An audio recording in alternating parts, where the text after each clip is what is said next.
Hey RPGStuck, Jerry here. It's great to see you again. I want to wish RPGStuck another happy anniversary. We've been around for 8 years, the Vriska number. That's one more year than the original run of Homestuck. I don't have any Portuguese or French quotes for you this time, but I want to celebrate a few things that happened this year and show you some new stuff that we've been working on. We kicked this year off with a bang by releasing 2.5e, a new edition of RPGStuck designed to be a continuation of the number crunchy feel of 2nd edition. Development's been running in parallel for both editions, and we want to make sure they retain unique playstyles while still being a part of the RPGStuck community. We released Alchemy for 3e, which is our main testing ground for new ideas. Now your options for weapons are more modular, all the way to your session's endgame. In total this year, we've added 12 new paths to 3rd edition, along with many more reworks and hotfixes. I'll spare you the details. After all, they're all available in the changelog. This year, 2 sessions have finished, the 2nd wave, and the first installment of the Ambit Archive saga, Godplague. I'll retell their stories here. Within one of the myriads of games within Paradox space, corruption plagued Skaia. A mass of nanobots made from Alternian technology, the corruption threatened to wipe out the session through its grip on Skaia and the prototypings. 2 heroes set out to put an end to this threat once and for all. Sukri, made of blood, ventured into the code of the game itself, to cut the very concept of the corruption from the ties that bound it into reality. Melody, heir of space, formed an avatar of water to drown the corruption on Skaia, once and for all, exploiting its one weakness. Together, they ventured into the new universe they created.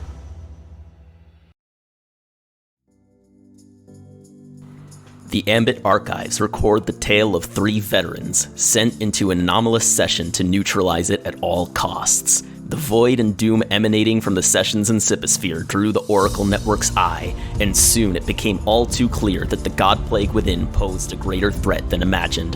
Their stories had come to a resolution here, and only time would tell their fates. Grey came in with all her bravado to dissect the intrigue, get to the bottom of the plague, and roll through anyone who would try to get in her way.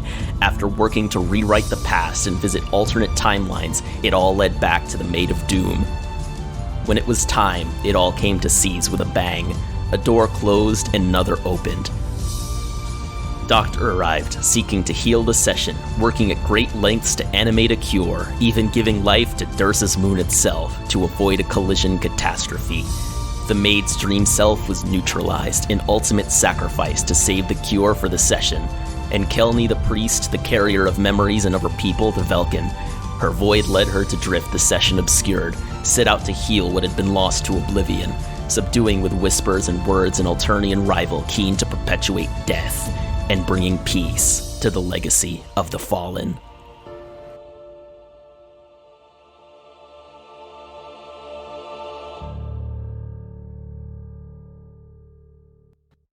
I want to congratulate Smedl, Whist, and Darkle for completing the 2nd wave, and Sorrow, Face, ETHBK, and Naomi for completing the Ambit Archives Godplague. The 2nd wave was a long runner started years ago, but Godplague was a time-limited session in an alternative format. I can't wait to see how else the RPGStuck community experiments with playing our game.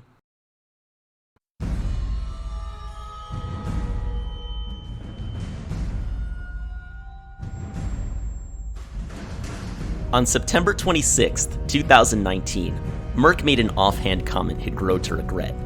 He said that if he couldn't deliver us 4th edition in 2 years, he would owe our co-mod Tangled Thespian a dozen dark chocolate Toblerones and a bag of blue dice. 3 years later, he held up his end of the bargain. No 4th edition, Toblerones for Tangled Thespian. However, there was an extra surprise he had in store. ScenarioStuck 2.5e was released, showing us a continuation of the ScenarioStuck saga.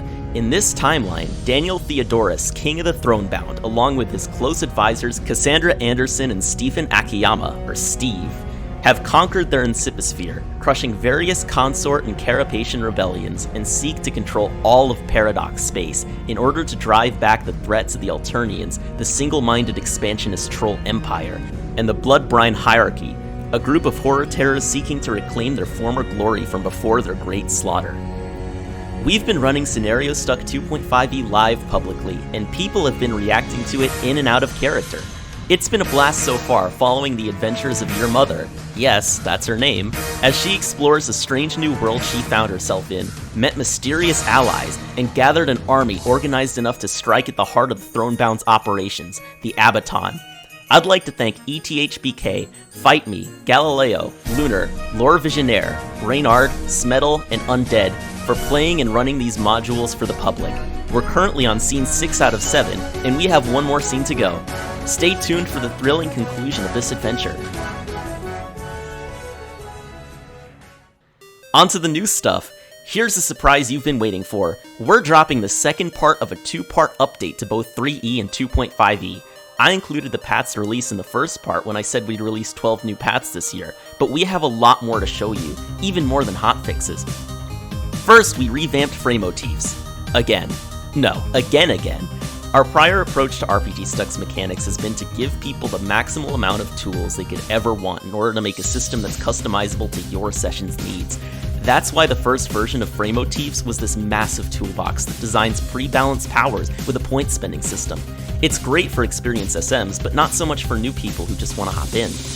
I can't speak for the dev team, but I'd say this idea was very influential, up until somewhere around late 2020. Eventually, we realized that we needed to go smaller. The next version of fray motifs was a simple version. We made bare-bones guidelines to create them, so an SM doesn't have to go through a sheet and tally points. This made it easier to make fray motifs, but gave no incentive to use them, not even roleplay-wise. We want to make this system pop. Fray motifs are supposed to be a big thing. They're a unique representation of your character's abilities, but honestly, neither system managed to convey that feeling as effectively as this new one. There were still some things missing, in their flavor and ease of access. Pillars and paths are special, not because you design your own steps from scratch, but because you can choose from a range of options with implied flavor and have a guided path to building a character. This is the same approach we ended up taking with alchemy. Neither a recipe nor something pre-made wholesale, but something in between, a guide of sorts. RPGStuck normally assumes knowledge of Homestuck, but for this we made our own lore. A fray motif in RPGStuck is a memory of an event. Paradox Space sees all and remembers all, and through the stories it tells, players across time and space have left their mark in the form of a fray motif, a crystallized representation of a memory. They drift through Spurb sessions and end up in consort shops. If a player buys one, they can draw on the memory themselves, accessing its power to lay waste to their enemies. With our expanded range of pre-made fray motifs to choose from, you can attack your enemies, support your allies, buff yourself, or summon creatures to fight for you. The current version of fray motifs has been released for a month, but hey, I promise you new stuff, right? First of all, starting today, we have buffed finesse weapons. Simply put, the -1 die size no longer applies, since dexterity no longer determines nearly as many things in a certain other game currently having licensing problems, such as armor class and a bunch of saving throws. There's no point in punishing weapons that use it. Brutality weapons will get a minor buff to compensate for the parity. We've also made multiple updates to the Strife Specibus dock. We added 2 new traits, changed shovel kind, upgraded light javelin to javelin and turned javelin to harpoon, promoted light spear to spear and spear to lance, and added a new grappling weapon, hand kind. Now you can grab people! 2.5e Sapphire was made partly by popular demand. We wanted to see what we could do if we tackle an old project head-on. 3E is our adventure into something new, but again, 2.5e is meant to be a tribute to 2nd edition Azure, the number-crunchy complex edition of RPGStuck that at least some people love. 2E, the source material, was built by consensus, and sometimes that got messy. From 2016 to 2020, it was built piecemeal, and sometimes those cracks show. We're going to be working on it in private for the next several months so we can focus on fixing large systemic issues, but before we do that, we have a couple of surprises to make 2.5e a truly unique experience. First up is Focus Weapons. Focus Weapons are psionic weapons meant for minor and major psions to use. These weapons count as psionic foci. So Psions can use their psionics while wielding one, use their psi casting stat for it, ignore the dice size penalty for it, and can actually use the psi weapon abilitex. They come with 2 ranges from the start, melee and ranged, because building on this theme of guided choice, you can actually build your own. First, you pick a focus weapon with 2 abilitex, then you pick 2 more out of a pool of possible additional abilitex for foci, like psionic versions of area effect attacks, split shots, leading shots, and more. Certain ones are locked behind the player knowing certain powers, such as a bouncing shot that can attack multiple enemies with good positioning, or a reaction melee attack. For example, let's say you make a major scion, you have to pick 2 weapons. You decide on dominating mind control and empathetic mind control because you're a gaslighting, gatekeeping boss of indiscriminate gender. Finally, we can build Vriska in RPGStuck. Let's take Glasskind with Leading Shot and Down the River, and Silverkind with Neural Strike and Sinister Promise. Now your Glasskind lets you make advantage shots at 75 feet with a daze, while Silverkind's bonus melee range makes it a prime candidate for Sinister Promise baits that can alternate between AC or will at will. We can't just leave martial characters out to dry though. That's why we have Strife and Strata. These aren't weapons at all, but thematic movesets that modify your attacks like the Enchant subpower, but for martials. They follow most of the same limitations, but unlike Enchant, you can take multiple of Strata and layer them on top of each other. For example, take Resonant Regalia and either Jasper Circlet or Wicked Weaves. The former gives you a hit bonus for making psionic skill checks. Jasper Circlet grants temporary HP for making sanity checks, while Wicked Weaves lets you drive with the occult checks you make. Both of those also give you opportunities to use said skills, letting you double dip off them.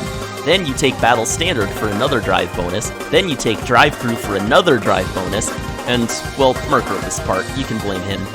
We don't think this system actually includes enough synergies, so we'll be watching it for the next few months, as always, so we can make adjustments as necessary. That's all for this update. We're always working on our system. We have ideas for revamps for the house building section, complete with stat blocks for sprites and generic NPC templates, along with a buffed monster manual to match your newly buffed characters, with generic monster templates and customizable adversary templates. After that, well, we don't know just yet. Thanks for a wonderful 8 years, RPGStuck. I'm so glad to have spent these 8... Wait. 8? Hold on a minute. Turn the number on its side.